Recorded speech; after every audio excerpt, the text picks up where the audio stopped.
不得不说，下半年安卓阵营手机芯片正常起来之后，各价位段的配置比拼是一波比一波猛。2000档位有各种天玑8200机型在厮杀，而2500到3000档位呢，现在又成了天玑9000加和骁龙8加机型的大乱斗。当然，手机厂商之间产品竞争越激烈，消费者呢肯定是越开心啊。那么今天我们就一起来看一下iQOO Neo 7、K50 Ultra、1加 Ace Pro 这3台价格接近的机子，谁的表现会更强一些呢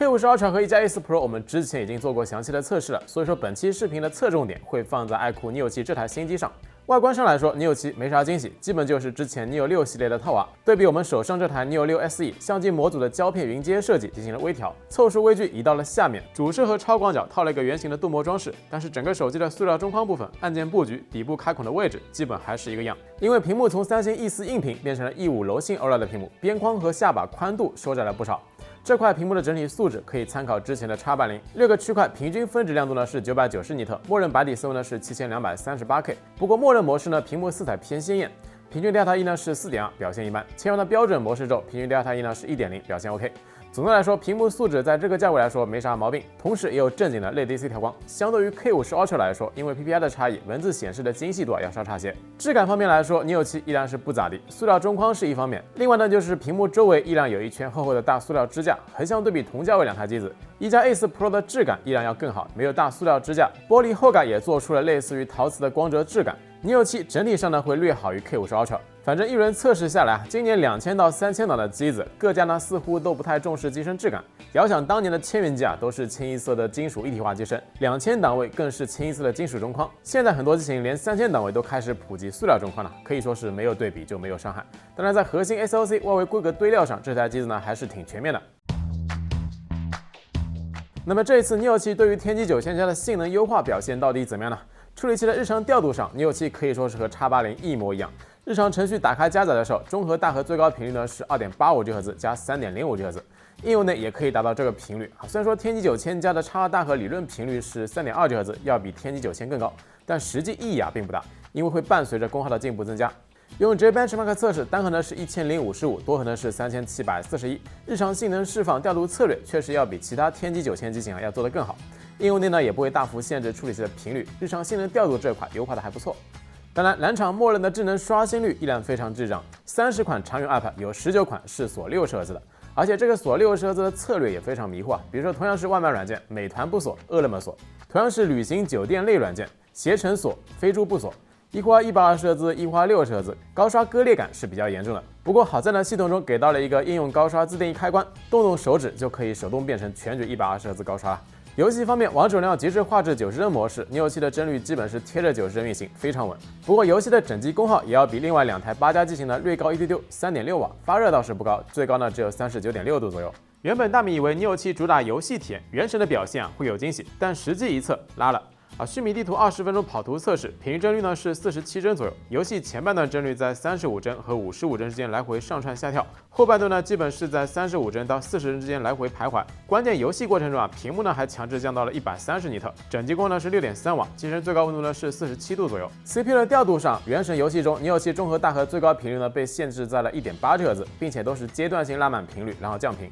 调度上来说，不如 K50 Ultra 和1加 Ace Pro 来的智能，所以目前系统下 Neo 7中等负载的王者荣耀帧率稳定性不错，但是高负载原神的表现呢和 K50 Ultra、1加 Ace Pro 有较大差距，不仅平均帧率比较低，而且屏幕呢还容易降亮度。5000毫安电池加持下，5G 加 WiFi 混合续航测试 ，Neo 7最终亮屏续航时间呢是6小时34分，介于1加 Ace Pro 和 K50 Ultra 之间，三者呢都相差了大概10分钟左右，实际续航表现都是中上水平。3台机子的快充速度都比较给力，2台是120瓦，1台呢150瓦。Neo 715分钟快充电量呢是13.62瓦时，对比 K50 Ultra、1加 Ace Pro 分别是14.13瓦时和16.99瓦时。完整充满耗时方面，分别是27分钟、22分钟和18分钟。快充环节来说，1加 Ace Pro 是最强的 ，K50 Ultra 和 Neo 7虽然说都是120瓦，但是在短时间的回血速度和完整充满时间上，K50 Ultra 呢会更强些。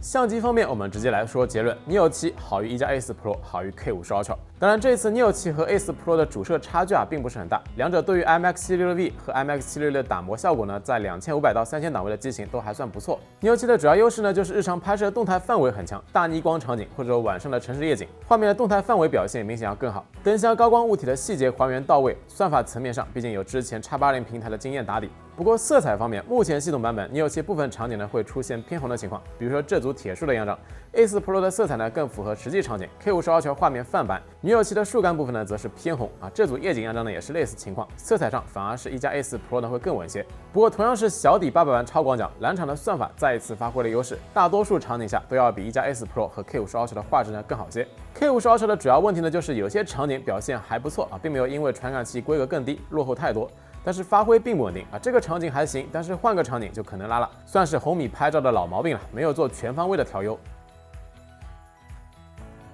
OK， 那么简单小结吧。从实测结果来看，3台机子可以说是做到了各有各的侧重点。这里我们也是简单做了一个优缺点汇总大家可以根据自己的需求以及第三方平台的实际价格来进行选择。这3台机子目前在2500档到3000档位都是值得入手的对象。爱酷 Neo 7给我的感觉呢，更像是 X80 的青春版3015柔性 OLED 的屏幕 ，IMX766V 主摄，砍了机身质感和长焦超广角的规格，但核心体验来说，其实和 X80 做的比较接近。比如说主摄拍照依然挺能打，日常流畅度、续航快充体验呢也都不错。最大的缺点应该就是高负载游戏的优化拉的。喜欢玩游戏的话，我觉得 K50 Ultra 呢会更加合适些，比如说原神这种性能调度呢会更加积极。1.5K 屏的整体素质是3台机子里面表现相对最好的，续航呢也会相对更有优势些。当然，拍照和质感是3台里面最拉的。1加 A4 Pro 呢依然是一个相对均衡的选择，整机质感刚好，拍照表现、游戏性能优化介于爱酷 Neo 7、K50 Ultra 之间。150瓦快充速度低，4800毫安时电池续航呢稍弱一丢，两者一结合呢，其实体验也基本接近。那么问题来，这3台机子大家会考虑哪一个呢？可以走一波弹幕，也可以在评论区留下你的看法。按照目前的情况来看呢，明年骁龙8加应该会被进一步下放到2000到2500档机型上去可以看作是第2款骁龙870处理器了。说实话，8加下放到这个档位还是挺有竞争力的，它的主要竞争对手呢，应该就是接下来要发布的天玑8200机型。所以可以预见的是，明年2500档位的竞争可能会比现在更加猛。对于等等的来说估计会有更多更优质的机型可以选择。OK， 那么以上就是本期视频的所有内容了。如果觉得视频做的还不错，还希望各位老铁能够给3连支持一波，这是我们继续更新视频的最大动力。那我们下期视频不见不散，拜了个拜。